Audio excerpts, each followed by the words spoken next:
خوشگوار حیرت ہنا کی منتظر تھی۔ اپنے باپ کو ڈرائنگ روم میں امی سے باتیں کرتے دیکھ کر وہ خوشی و حیرت سے اچھل پڑی تھی۔ پاپا کی جان۔ فاضل خان والہانہ انداز میں بیٹی کی طرف بڑھا اور اسے بازوؤں میں بھر لیا۔ اس کی بیوی رخشندہ بھی دونوں باپ بیٹی کے قریب آ گئی تھی۔ پاپا، انہوں نے آپ کو چھوڑ دیا۔ میں نے اپنی گڑیا کو کہا تو تھا کہ اس کے پاپا کو زیادہ دیر سلاخوں کے پیچھے نہیں رکھا جا سکتا۔ شکر ہے پاپا آپ آ گئے، ورنہ یقین مانو میں اتنی پریشان تھی کہ بتا نہیں سکتی۔ تم کہاں رہی ہو اتنے دن؟ ایک جگہ پہ چھپی ہوئی تھی پاپا۔ وہ باپ سے الگ ہو کر ماں سے لپٹ گئی۔ کہاں؟ پاپا سن کر شاید آپ کو اچھا نہ لگے۔ ہنا کو جھوٹ بولنا مناسب نہ لگا تھا۔ بیگم، آپ ڈرائیور کے ساتھ ہاسپٹل چلی جائیں، میں نے گڑیا سے کچھ ضروری باتیں کرنی ہیں۔ بعد میں چلی جائیں گی نا پاپا؟ ہنا کو اکیلے باپ کا سامنا کرنے کی ہمت نہیں ہو رہی تھی۔ نہیں بیٹا، ڈاکٹر سے اپائنٹمنٹ لیا ہوا ہے، اور ویسے بھی باپ بیٹی کی باتوں میں میرا کیا کام؟ فاضل خان کے کچھ کہنے سے پہلے اس کی ماں بولی اور ہنا خاموش ہو رہی۔ بیٹھو گڑیا، بیوی کی جاتے ہی فاضل خان نے کہا، اور وہ خاموشی سے بیٹھ گئی۔ باپ کے چہرے پہ چھائے تاثرات اس بات کا مظہر تھے کہ وہ کوئی اہم بات کرنے جا رہا تھا۔ چند لمحوں کی خاموشی کے بعد اس نے پوچھا، اب بتاؤ یہ 3 دن کہاں اور کس کے ساتھ گزارے؟ پاپا، آپ نہیں جانتے اس نے آپ کی بیٹی کی جان اور عزت کی حفاظت کی ہے۔ ان کتوں نے مجھے بے لباس کیا تھا اور اس نے میرے بے لباس جسم کو ڈھانپا ہے۔ پاپا، مجھے اس حالت میں دیکھ کر بھی اس کی نظریں کسی آوارگی کی مرتکب نہیں ہوئیں۔ پاپا، وہ بہت… اس سے آگے ہنا کی زبان رک گئی اور اس نے بے بسی سے سر جھکا لیا۔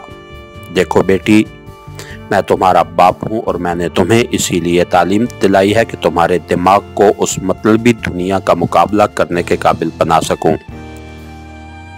اب جو باتیں میں کرنے جا رہا ہوں انہیں غور سے سننا۔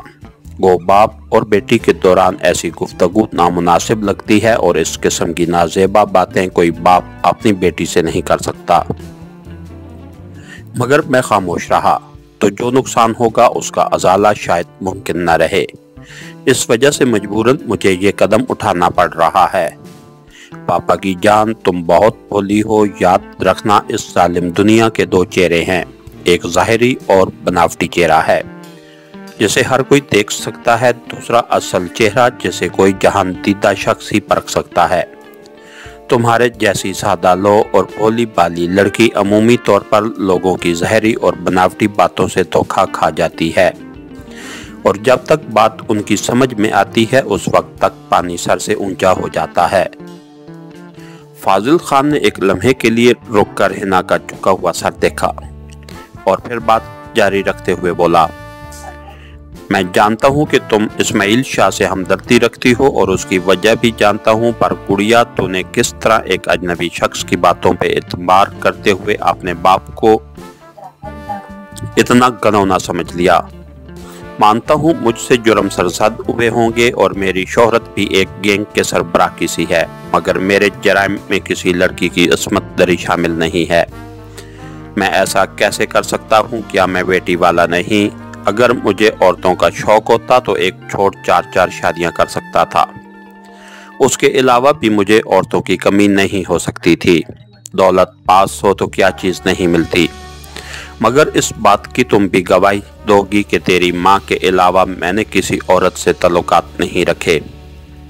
اگر یوں ہوتا تو ان تعلقات کی کم از کم اڑتی شہرت ضرور میرے گھر تک پہنچتی۔ تمہاری ماں کو مجھ سے 1000 شکایتیں ہوں گی، مگر وہ کسی عورت کے سلسلے میں مجھے مطعون نہیں کر سکتی۔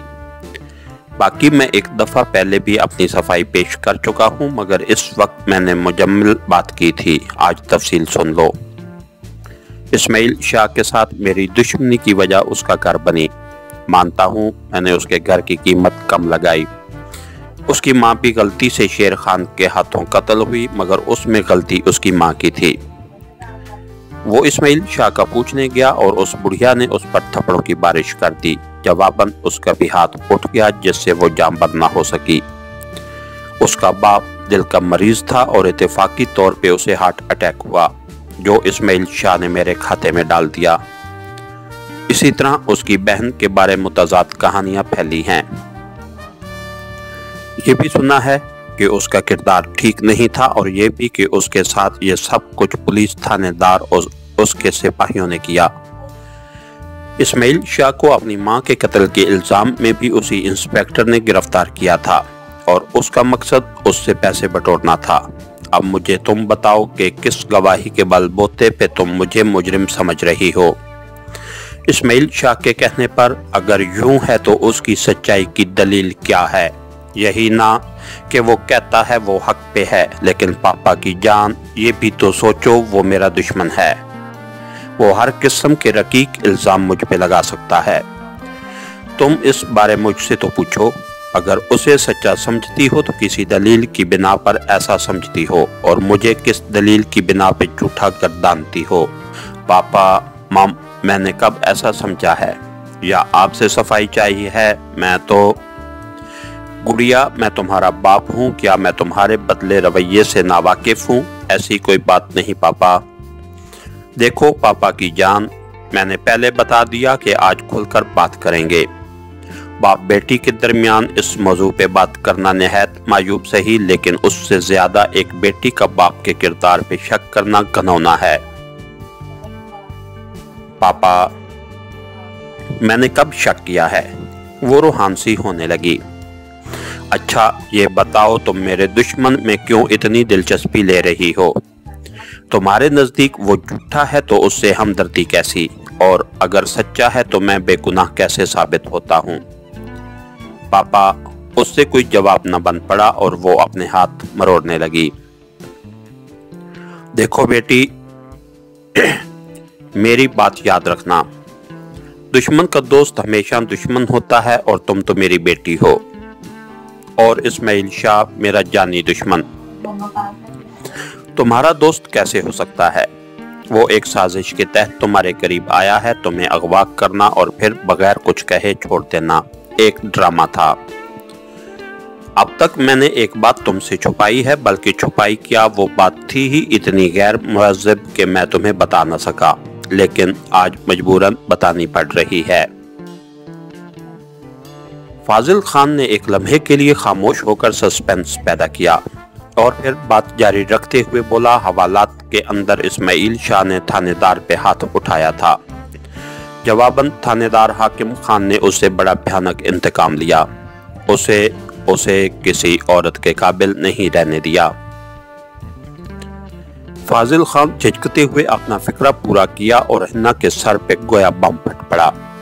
वो फटी फटी आंखों से अपने वालिद को देखने लगी। फाजिल खान ने गुफ्तगू में वक्फा न आने दिया।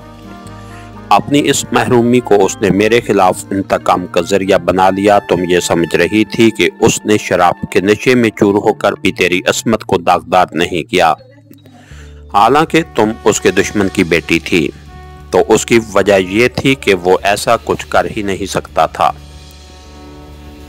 अब तुम इतने दिन उसके पास रही हो, क्या उसने कोई ऐसी वैसी हरकत की? ये सवाल करते वक्त फाजिल खान के दिल में ये खदशा बहरहाल मौजूद था कि सूरत हाल उसके बरअक्स भी हो सकती थी, मगर हिन्ना की आंखों के तअस्सुरात से उसे महसूस हुआ कि उसका तीर निशाने पे बैठा है।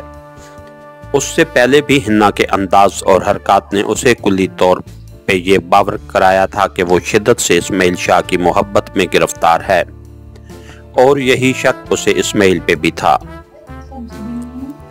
हिना की परवरिश जिस तरह हुई थी, उसे यकीन था कि वो किसी बेहयाई की मुर्तकिब नहीं हो सकती थी, और उसका अंदाजा दुरुस्त साबित हुआ था। बिल्कुल ही नहीं पापा, मगर इसका मतलब ये तो नहीं कि वो बात मुकम्मल न कर सकी। गुड़िया, तुम अब बच्ची नहीं हो। जरा सोचो, एक जवान मर्द उस लड़की को जो लाखों नहीं करोड़ों में एक हो पे लिबास देखकर भी कुछ नहीं कहता। इस तरह का काम शायद जुनैद बगदादी जैसा कोई आदमी तो कर ले, आज के बेहयात दौर में ये मुमकिन नहीं। और फिर सबसे बढ़कर वो दावा करता है कि तेरे बाप ने उसकी बहन को दागदार किया। गुड़िया, ये हकीकत तुझे माननी पड़ेगी कि अपनी नामर्दी को उसने मेरे खिलाफ एक हथियार के तौर पर इस्तेमाल किया है। मेरी बेटी को मेरे खिलाफ उभारा है। उसका मकसद तेरे दिल में अपनी मोहब्बत पैदा करके मुझसे बरगश्ता करने का है। वो बहुत भयानक इंतकाम लेना चाहता है मुझसे, क्योंकि वो जानता है मैं अपनी गुड़िया के बगैर नहीं रह सकता।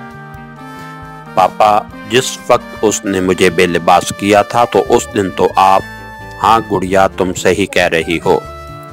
उस दिन मैं परेशान था, लेकिन हकीकत ये है कि उस दिन तक मुझे ये बात मालूम नहीं हुई थी। उसी तरह जब तुम्हें गोली लगी थी, उस वक्त भी मैं उस बात से लाइलम था। ये बात तो मरने से एक दिन पहले मुझे इंस्पेक्टर हाकिम ने बताई। उसे जब मैं ये कहानी सुनाई और साथ इस्माइल की तारीफ भी की कि जैसा भी है, लेकिन ये हकीकत है कि उसने मेरी बेटी को कुछ न कहकर बड़े ज़र्फ का सबूत दिया है, तो इंस्पेक्टर हाकिम ने कहका लगा के बताया कि उसने इस्माइल शाह को इस काबिल ही नहीं छोड़ा कि वो मेरी बेटी को कुछ कह सके। और उसके साथ वो वक्त भी याद करो जब तुम पहली मर्तबा उसे होटल में मिलने गई थी। एक आबरूबाख्ता औरत के साथ वो तुम्हें किस हालत में नजर आया था। उसे चंद गज दूर चारपाई पे बैठा हुआ ना, और वो लड़की सोफे पे बैठ के अकेले शराब नोशी कर रही थी। गुड़िया, सोचो इस तरह कौन करता है। मैंने उस लड़की से सारा इंटरव्यू लिया था। उसके कहने के मुताबिक इस्माइल ने उसे हाथ भी नहीं लगाया था। उसका मकसद तो बस तुझे अपनी मर्दानगी का सबूत घटिया तरीके से देना था, और उसी वजह से जब दोबारा आतिफ ने उसे फंसाने के लिए तुम्हें चारा बनाया था, तो मैंने सिर्फ तुम्हारी जान जाने के खदशे का इजहार किया था। अगर मुझे उसके बारे ये बात मालूम ना होती तो मैं कभी भी आतिफ जैसे घटिया आदमी को ये इजाज़त ना देता कि वो तुझे अकेले उससे मिलने के लिए भेजे। पापा प्लीज़, भैया घटिया नहीं हैं। आतिफ को घटिया कहने पे हिना तड़प उठी थी। तुम्हें पता है उसने मुझे क्यों गिरफ्तार कराया? उसे शक था कि आपके आदमियों ने इस्माइल पे कातलाना हमला किया था, और ये कि आप मुल्क दुश्मन सरगर्मियों में मुलविस हैं। अगर मैंने किसी पे कातलाना हमला किया भी था तो ये पुलिस केस बनता है। उसमें खुफिया एजेंसी को दखील होने की क्या ज़रूरत थी? और फिर इस्माइल पे कातलाना हमला करके मैं किस तरह मुल्क दुश्मन बन गया? क्या कोई सबूत दिखाया था तुझे आतिफ ने? नहीं पापा, मगर वो कह रहे थे कि हिना की ज़बान अटकने लगी। उसे याद आया कि उसके अलावा तो उसे आतिफ ने कुछ नहीं बताया था। वैसे मुझे हल्की सी भी उम्मीद नहीं थी कि तुम इतनी बेवकूफ़ हो सकती हो। जो खबीस भी तेरे पापा के खिलाफ बात करेगा तुझे यकीन आ जाएगा। एक नामर्द ने झूठे ज़र्फ से तुझे अपना गर्विदा बनाया हुआ है, और दूसरे कमीने ने बहन का झूठा रिश्ता कायम करके पापा के खिलाफ किया हुआ है। पापा प्लीज़, वो मेरा भैया है। इस्माइल की वकालत वो बाइस शर्म नहीं कर सकती थी, मगर आतिफ तो उसका भाई था, मुंह बोला होने के बावजूद सगों से बढ़कर। इस निस्बत से मैं उसका बाप हुआ। क्या बाप के साथ कोई ऐसा सलूक करता है? फाजिल खान ने पीठ से कपड़ा हटाकर उसे दिखाया। चमड़े के चाबिक से की गई पिटाई के निशान अभी तक नहीं मिटे थे, और सुर्ख रंग की लकीरें बड़ी वाज़ेह दिखाई दे रही थीं। बेख्तियार आगे बढ़कर उसने अपने बाप की पीठ पर मोहब्बत से हाथ फेरा और परेशानी से बोली, पापा ज़रूरी तो नहीं कि उसके हुक्म पे आपको तकलीफ दी गई हो। ये सब कुछ उसके सामने हुआ है, और पता है ये तशद्दुद उसने किस लिए कराया? तुम समझ रही होगी कि ये सब कुछ उसने वतन की मोहब्बत में किया होगा, मगर ऐसी कोई बात नहीं। उसने ये सब चंद टिक्कों की खातिर किया है। उसने मुझे रिहा करने की कीमत 30 करोड़ रुपए तलब की, और ये रकम वसूल करके मुझे रिहा कर दिया। ये रकम अदा न करने की सूरत में मुझे वतन दुश्मनी की आड़ में मार दिया जाता। फाजिल खान ने अपनी कमीज बराबर करते हुए एक नया इंकशाफ किया। पापा ये नहीं हो सकता। हिना इनकार में सर हिलाते हुए रो पड़ी थी। बाप की बातें उसके हल्क से नहीं उतर रही थीं। हाँ, तेरा बाप झूठा है ना? फाजिल खान तलक तलखी से बोला, लेकिन फिक्र न करो, मेरे पास एक तरीका है तुझे यकीन दिलाने का। यह कहकर वो हवास बख्ता हिन्ना को वहीं छोड़कर तेज कदमों से अपने बेडरूम की तरफ बढ़ गया। वापसी पे उसके हाथ में गिलाफ में लिपटा वो कुरान था जिस पे उसकी बीवी तिलावत करती थी। गिलाफ खोलकर उसने कुरान निकाला और आंखों से लगाकर कुरान को बोसा देते हुए कहा, बेटी, मानता हूँ मैं गुनाहगार हूँ, मगर मेरे मुसलमान होने का तो यकीन करती हो ना। मैं इस पाक कलाम की कसम खाकर कहता हूँ कि तेरे नाम नेहाद भाई आतिफ ने मुझसे 30 करोड़ रुपए रिहाई की कीमत वसूल की है, बल्कि वो उससे ज्यादा का तलबगार था। मजबूरन मैंने उसे लालच दिया कि अपनी इकलौती बेटी का रिश्ता उसे दूंगा, और इस घटिया शख्स ने मुझे रिहा कर दिया। बेटी, उसके कौलो फेल में तजाद और ज़ाहिर व बातिन में फ़र्क है। अगर अब भी तुझे यकीन नहीं तो बैंक में फ़ोन करके मालूम कर लो कि मेरे अकाउंट से 30 करोड़ रुपए उसके अकाउंट में मुंतकिल हुए हैं या नहीं। हिना की समझ में कुछ नहीं आ रहा था। वो सर पकड़ते हुए बोली, पापा, मम, मैं आराम करना चाहती हूँ। फाजिल खान कुरान मजीद को वापस गिलाफ में लपेटकर उठा और हिन्ना के माथे पे बोसा देते हुए बोला, गुड़िया, हकायक का सामना करना बहुत मुश्किल है, मगर हकायक से पहलूदही करना बुज़दिलों का शेवा होता है। और याद रखना, रिश्ते सिर्फ खून के होते हैं, बाकी सब मतलब के दोस्त यार होते हैं। बेटी, मैं तुझे खुशो खुरम और हंसता मुस्कुराता देखना चाहता हूँ, और तुम्हारे दोनों आइडियल्स के बारे हकायक छुपाकर मैं तुझे कह के बखेरते जरूर देखता अगर मुझे यकीन होता कि ये खुशी दायमी है, लेकिन जानता हूँ कि ये खुशी बिल्कुल आर्जी है। और फिर आज तुझे जितना दुख हो रहा है, ज्यादा अरसा गुजरने के बाद ये किसी ऐसे नुकसान का बायस भी बन सकता है जिसका मुतहम्मिल शायद तुम मैं नहीं हो सकता।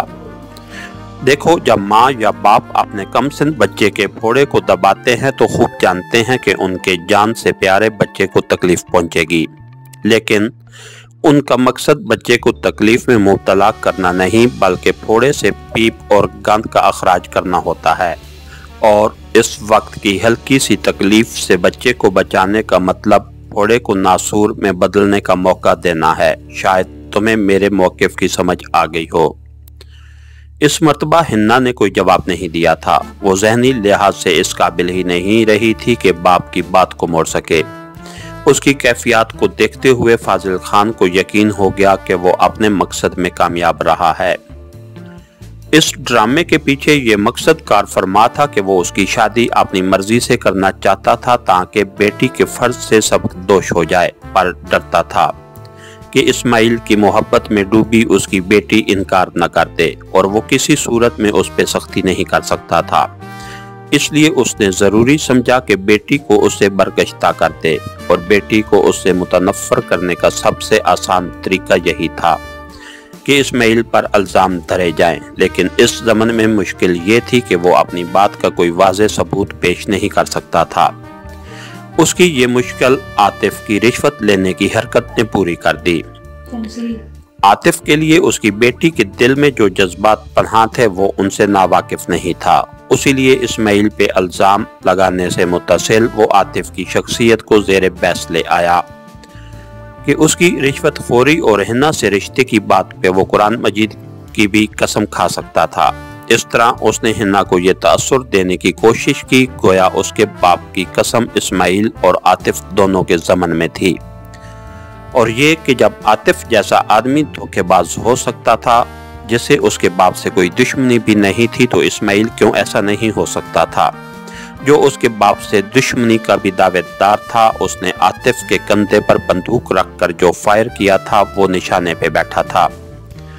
उसकी बेटी एक बहुत बड़े शॉक के ज़ेरे असर नजर आ रही थी। ठीक है पापा की जान, जाओ आराम करो, इस मौजू पे कल बात होगी। वो अपने बेडरूम की तरफ बढ़ गया। उसके जाते ही हिना ने लड़खड़ाते कदमों और लर्ज़ती सोचों से अपने बेडरूम का रुख किया। उसके दिलो दिमाग ऐसी आंधियों की जद में थे जो हर खुशी को खाशाक की तरह उड़ाकर ले जाने वाली थी। इसके साथ ही हमारी आज के एपिसोड का इख्तिताम हुआ। कहानी घर चैनल को लाइक कीजिए, सब्सक्राइब कीजिए और बेल आइकन को प्रेस कर दीजिए ताकि हर आने वाली नई वीडियो आप तक बर वक्त पहुँच सके। शुक्रिया।